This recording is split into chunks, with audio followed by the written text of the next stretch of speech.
En 2008, les Jeux paralympiques ont débuté 2 semaines après la fin des Jeux olympiques et se sont déroulés dans les mêmes stades, en Chine.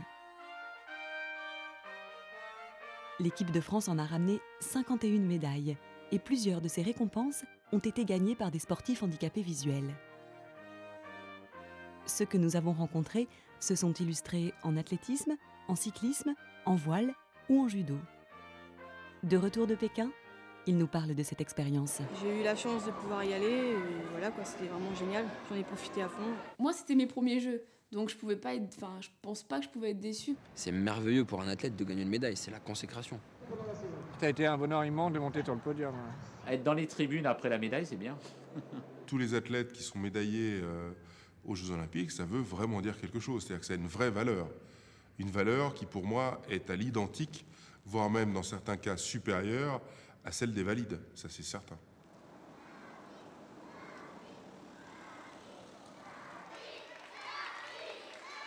Comme chacun sait, ce n'est pas en catégorie paralympique que David Douillet a dominé le judo mondial pendant plusieurs années.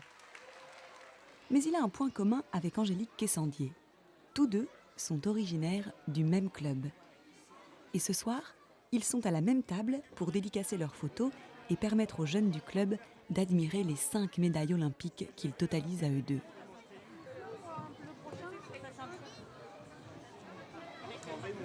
Et voilà.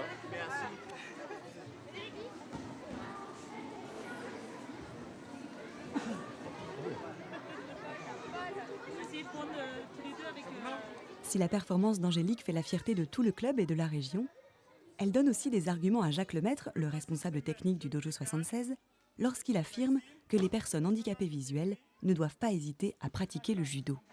En fait, le judo, c'est un sport d'abord de sensation. Donc dès que j'ai les mains posées sur le kimono, il n'y a plus aucun problème, quoi. Je me débrouille comme quelqu'un de dit normal, quoi. L'avantage du judo, justement, c'est qu'on part en garde, dans une garde posée. Donc on travaille beaucoup en sensation. Déjà, un judoka de bonne qualité, de très bon niveau, travaille forcément toujours en sensation. Donc le handicap visuel pour un judoka n'est pas un problème sur le tapis, hormis les bandes rouges qui peuvent créer un problème.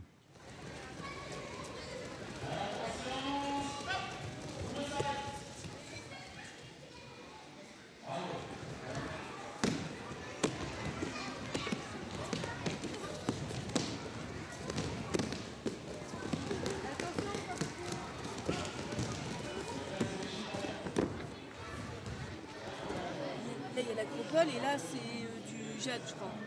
La pierre de jade. Et là-bas, il n'y a que ça là-bas. Pour Angélique, la médaille de bronze gagnée à Pékin n'était pas une première. Elle avait déjà réussi le même exploit à Athènes 4 ans plus tôt. À Athènes, c'était pas du tout. Enfin, c'était un niveau quand même un peu plus bas. Le niveau, il augmente de plus en plus. Donc la place est de plus en plus dure à attraper, quoi. Le tournoi de Pékin avait mal commencé pour Angélique, avec une défaite à son premier combat.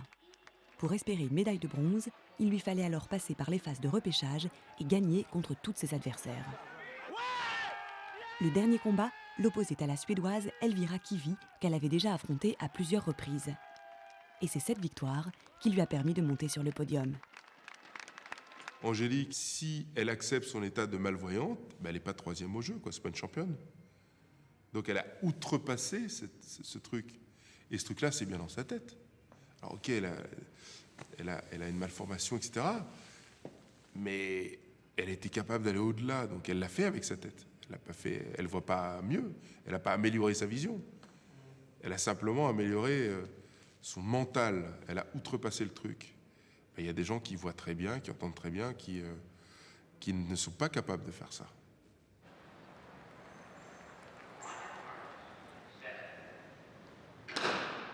Pasquale Gallo est un des membres de l'équipe qui a remporté une médaille de bronze au relais 4 x 100 mètres. Le chemin qui l'a mené jusqu'à ce résultat a commencé il y a déjà de nombreuses années. Bon, mon handicap, c'est que je suis malvoyant profond, donc je vois un 20e, avec gauche, avec droit. Et en fait, au collège, donc j'ai suivi une scolarité normale. Donc j'avais des copies agrandies, des aides à côté. Puis j'avais donc un professeur de locomotion, un locomotricien, qui venait me voir à la maison. Et lui, en fait, était professeur de PS aussi. Et donc, il participait, entre guillemets, à mon émancipation dans la vie, comment je marchais, si j'utilisais un monoculaire, une canne. Et donc, il savait que j'adorais le foot et que je ne pouvais pas forcément pratiquer plus tard au niveau du fait de ma vue. Du coup, il m'a dit, ça serait bien que tu essayes l'athlé. Du coup, j'ai essayé l'athlé, j'étais super jeune, je devais être en 6e.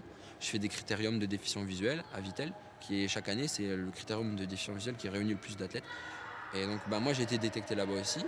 En étant jeune, je le dois donc à mon prof de locaux, quoi. À mon prof de locaux, Patrick Camus, qui est maintenant mon dirigeant de club handisport à Santi-Fontaine et à Nancy, quoi. Mais c'est aujourd'hui en région parisienne que Pasquale pratique l'athlétisme plusieurs fois par semaine. Presque chaque soir, en sortant de l'hôpital où il termine sa formation de kinésithérapeute, il retrouve son entraîneur, Alain Elie. Le travail qu'ils font ensemble n'est pas vraiment spécifique aux problèmes visuels de Pasquale. Le seul handicap qu'il a, c'est au niveau des plots. Il faut qu'on mette des plots qui soient relativement clairs pour qu'il puisse voir sur la piste. Mais pour l'entraînement de tous les jours, avec le groupe, ça se passe très très bien en fait. Moi, on va dire que j'ai eu la chance d'avoir une maladie congénitale. Donc j'ai eu la chance, si on veut, si on peut appeler ça une chance, de grandir comme ça. Forcément, en grandissant comme ça, moi, mes barrières, elles ont sauté super jeune. Donc pas de tabou, moi j'ai parlé de ma maladie tout de suite. En plus, on sait pas, plutôt de mon handicap, parce que ma maladie, on ne sait pas vraiment d'où elle vient. Et donc, pour les gens qui sont dans mon cas, il y en a beaucoup qui font du sport parce qu'ils ont été éduqués avec leur handicap au sport. Après, les gens à qui la maladie leur tombe dessus à l'adolescence, c'est plus dur pour eux d'avoir accès au sport parce qu'ils ont eu accès au sport en valide et se disent qu'ils ne peuvent plus l'avoir. Et du coup, comme ils ne sont pas en contact avec des gens qui font du sport, ils sentent une certaine barrière et du coup, ils n'y vont pas forcément. Aussi heureux qu'il soit d'avoir gagné une médaille paralympique à tout juste 20 ans, Pasquale n'a pas l'intention de s'arrêter là. Il se prépare déjà pour les championnats du monde qui auront lieu en 2011 en Nouvelle-Zélande et surtout pour les Jeux de Londres en 2012. Au programme, 100 mètres, 200 mètres, peut-être 400 mètres et aussi le saut en longueur. Il a très envie de revenir à cette discipline dans laquelle il avait fait des résultats très prometteurs en junior. En attendant, il faut s'astreindre à un travail de tous les jours pour poursuivre son chemin dans le sport de haut niveau. Je ne travaille pas sur du court terme avec les jeunes, mais uniquement sur du long terme. Je ne sais pas faire sur 6 mois, 1 an ou 1 an et demi, c'est pas le but. Le but, c'est de leur apprendre et de travailler dans le temps. Et de les préparer aussi dans le temps. C'est pas de la vitesse, tu montes ta louche et tu plies.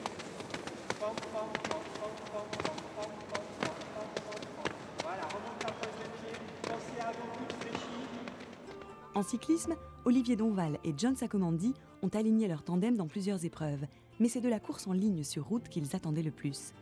Peu après le départ, ils se sont échappés en compagnie des Finlandais et des Polonais. Il ne nous a pas manqué grand-chose, mais vraiment pas grand-chose pour avoir la médaille d'or. Finalement, ils devront se contenter d'une médaille de bronze, un résultat dont Olivier est très satisfait. C'est vraiment la consécration d'une vie personnelle, que vraiment tout le monde rêve de participer aux Jeux Olympiques.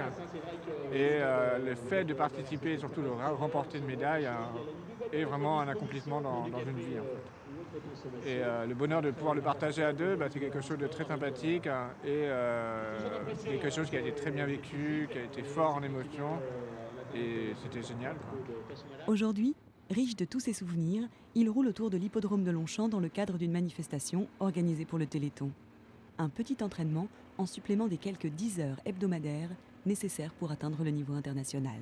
On a eu beaucoup de travail et on a vraiment douté jusqu'au bout, parce qu'au début de saison, on n'était pas forcément prêt physiquement par rapport à nos adversaires. Et la tendance s'est inversée au fur et à mesure des compétitions dans l'année. On a eu une bonne période de forme au mois d'avril, mai, ça s'est confirmé en juin au championnat de France.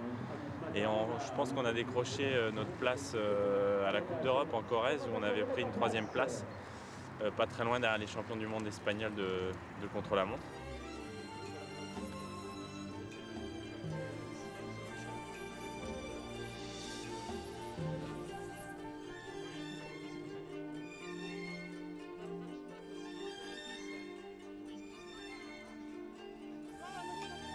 Les sportifs handicapés visuels qui pratiquent le tandem ne visent évidemment pas tous une médaille paralympique. Pour les membres du club parisien avec qui John et Olivier roulent aujourd'hui, le vélo est avant tout un loisir, comme cela a d'abord été le cas pour Olivier. Le handisport m'a permis d'avoir un moyen d'expression personnel. Vu le handicap visuel, vu le handicap auditif, j'avais un besoin de m'exprimer, de me défouler, de me sortir de toutes les frustrations. Donc vraiment le sport, ça m'a permis d'avoir un défouloir vraiment important par rapport par rapport à ce qui se passe dans la société, par rapport à la vie quotidienne qui n'est pas forcément évidente. Donc ouais, le vélo, c'est un truc qui est très sympathique parce qu'on partage avec quelqu'un qui, entre guillemets, valide. Hein. Donc du coup, il y a un échange et il y a une compréhension de l'un de l'autre. De mon côté, les choses qu'on peut faire en tant que valide donc pour le handisport, c'est parce que il y a aussi besoin de pilotes pour piloter les tandems et donc encourager les coureurs comme moi, peu importe leur catégorie au niveau de la Fédération française de cyclisme, ils peuvent venir prendre une licence à la Fédération française handisport pour piloter un tandem sans aucun problème.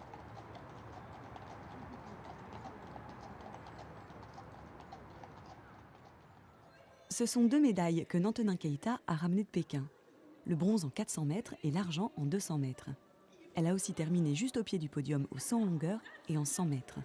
Des résultats impressionnants pour une athlète qui n'a commencé à s'entraîner de façon intensive qu'en 2005. En fait, je suis arrivée dans l'athlète vraiment par hasard parce que c'était vraiment pas le sport que je voulais faire au départ. Au départ, j'ai fait du hand, mais je me prenais souvent la balle dans la figure, donc j'ai arrêté. Ensuite, j'ai fait du basket. Et pareil, je voyais mieux la balle qu'au hand, mais non, je me sentais pas à l'aise.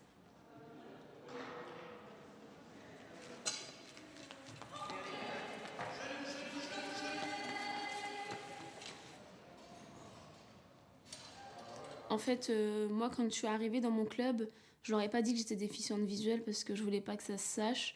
Je voulais pas que mon entraîneur fasse une différence. Je savais pas comment elle allait réagir face au handicap. Et je savais surtout pas comment mes autres camarades, en fait, les autres personnes du club, les autres athlètes, allaient réagir face à cet handicap. Je voulais pas qu'il y ait de moqueries parce qu'à l'époque, je partais vite. Je réagissais au quart de tour. Donc je l'ai pas dit tout de suite. Je me suis débrouillée avec les moyens du bord. C'est vraiment en 2006, en fait, quand j'ai été au championnat du monde et que je suis revenue, que j'ai vraiment pu dire oui, j'ai un handicap, oui, là je vois pas ça, là je vois. C'est vraiment à partir de ce moment-là que je me sentais libre en fait de dire en fait mon handicap. Et après à l'entraînement, c'est contraignant quand parfois on met des petites barrières pour passer au-dessus. Ces contraignants là parce que je les vois pas. Mais après, maintenant que mon entraîneur est au courant, il n'y a plus de soucis, quoi.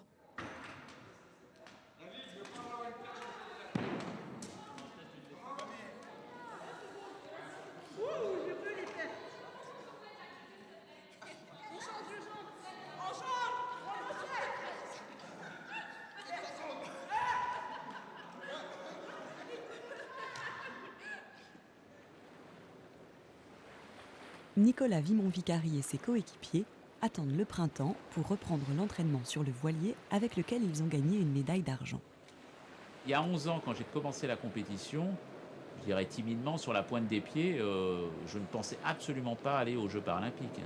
En 2005, l'École nationale de voile a créé le pôle handi. Et je me suis dit, il faut y aller, quoi. Il faut y aller parce que l'aventure, on ne sait pas où elle mène, mais il faut y aller. Merci d'avoir répondu à l'invitation de l'École nationale de voile et des sports nautiques qui souhaitait, à l'occasion du Salon 2009, saluer, féliciter et honorer les athlètes médaillés aux Jeux Olympiques de Pékin. Bruno Jourdain, Hervé Larand, Nicolas Vimont-Vicary, tous les trois aussi, médaille d'argent. Cette cérémonie de remerciement a pour originalité d'associer les médaillés en voile des Jeux olympiques et des Jeux paralympiques. Jean-Paul Moreau, secrétaire général de la Fédération handisport, apprécie l'initiative. Il est vrai que dans cette école nationale de voile, ce sont les athlètes valides qui y sont, mais il y a aussi des athlètes handi. Et la direction, le staff de l'école, justement, ils ne font pas de différence. C'est-à-dire qu'ils voient des athlètes à part entière. Et nos garçons, ce sont des athlètes, ce sont des voileux, point. Ce ne sont pas du tout des amputés, ce ne sont pas des malvoyants, ce ne sont pas des ci, des là. Ce sont des athlètes. Et ça me paraît important. Bruno Jourdain, skipper très expérimenté dans le domaine de la course au large, a su s'adapter aux difficultés de ses coéquipiers lorsqu'il s'est lancé dans l'aventure paralympique. Nicolas, il fonctionne n'ayant pas les yeux, forcément. Il fonctionne aux informations et au son. Donc c'était notre moyen de communication, c'est celui-là. C'est très important. Moi, j'ai perdu la vue avec une rétinite pigmentaire qui est une maladie génétique. Et je dirais que cette maladie que je supporte, ma passion, la voile, elle me porte, elle me pousse avec le vent. Et donc, si vous voulez, cette transmission de la voile, je dirais presque de père en fils, depuis mon arrière-grand-père qui était contre-amiral, ne m'a jamais quitté. Sauf que, si vous voulez, je n'avais pas pratiqué la compétition jeune. Et quand j'ai perdu la vue, c'était presque une évidence pour moi que de monter sur un bateau et de comprendre comment marchait un bateau et comment le faire avancer, avec tout de suite le souci qui a été de me dire mais j'ai pas mes yeux, comment je peux remplacer ça? Donc j'ai commencé à inventer des systèmes, des girouettes avec des pinceaux qui tournent sur la tête. C'était un peu Docteur Mabuse, mais en même temps, je me suis aussi rendu compte que cette pratique était tellement visuelle qu'à un moment donné, ça avait ses limites et qu'il fallait accepter de naviguer avec des autres sans être forcément tout seul à tout faire. Trouver ma place, en fait. Ce qui m'intéressait, c'était vraiment de trouver ma place. Et je trouvais que j'arrivais mieux à réaliser cette chose avec des personnes qui avaient un autre handicap que le mien. Là, en l'occurrence, sur le bateau, comment s'appelle Hervé, à qui il manque une jambe, pour se déplacer, c'est un peu plus délicat. Il a un problème de sens d'équilibre. Hervé n'a pas de sens de l'équilibre. Après, moi, je ne peux pas border les voiles. On s'arrange différemment. Même titre qu'Hervé, Nicolas, lui, peut border les voiles, mais il ne peut pas affiner les réglages. Et donc tout ça, il faut être assez cohérent dans notre façon de faire, notre façon et c'est essentiellement l'entraînement, des heures d'entraînement pour arriver à un bon résultat. Une bonne cohésion d'équipage.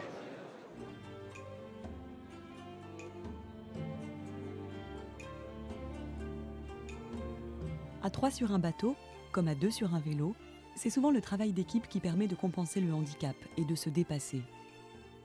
Les athlètes présents à Pékin aimeraient que les Jeux paralympiques soient pour toutes les personnes handicapées l'occasion de s'inspirer de leur exemple.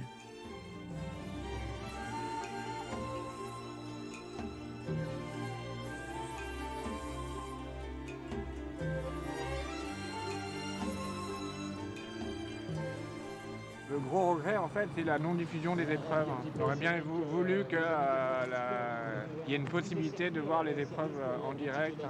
Ou même en différé.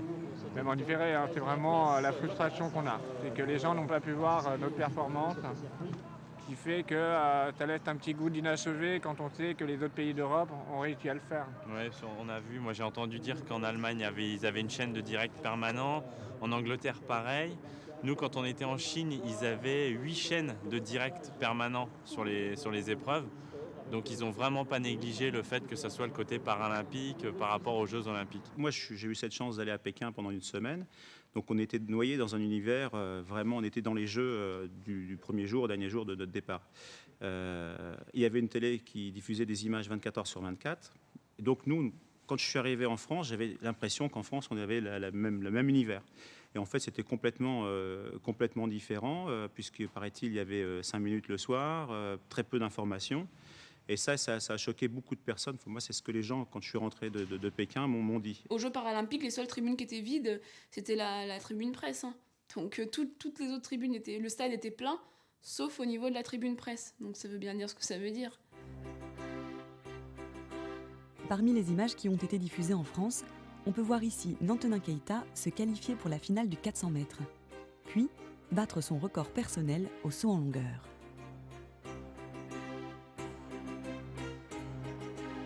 S'il y a des sujets sur les Jeux paralympiques ou sur le handisport, à 20h50, les gens ils seront là. C'est sûr que si c'est à 3h du matin, à ce temps-là, tout le monde dort. Donc si on veut médiatiser le handisport, on peut le médiatiser. C'est juste une question de volonté. Il y a un certain malaise parce que les gens veulent nous voir, mais ils ne peuvent pas nous voir. Même s'ils seraient restés debout à 4h du matin pour voir, c'est que même à 4h du matin, il n'y avait rien, il y avait 5 minutes. Si tous les week-ends, on avait des résultats avec un suivi dans toutes les disciplines des gens qui gagnent dans tel et tel championnat handisport, peut-être qu'on aurait une chaîne qui aurait diffusé les Paralympiques. Moi, quand je suis rentrée, les gens m'ont dit Nanton, on t'a cherché à la télé, mais c'était super dur. C'était super dur de voir les courses. Il fallait chercher sur Internet. Je trouve ça exagéré quand même. On représente quand même la France. C'est ce qui me tue, moi. C'est qu'on court pour la France, on représente la France. Et ils montrent 30 secondes de ce qu'on fait. top chrono. En un peu moins de 30 secondes, nous voyons ici l'arrivée de la finale du 400 mètres où Nantenin Keita remporte une médaille de bronze. Puis celle du 200 mètres où elle décroche la médaille d'argent. Une petite compensation pour les amis de Nantenin qui n'avaient pas eu l'occasion de voir ces images.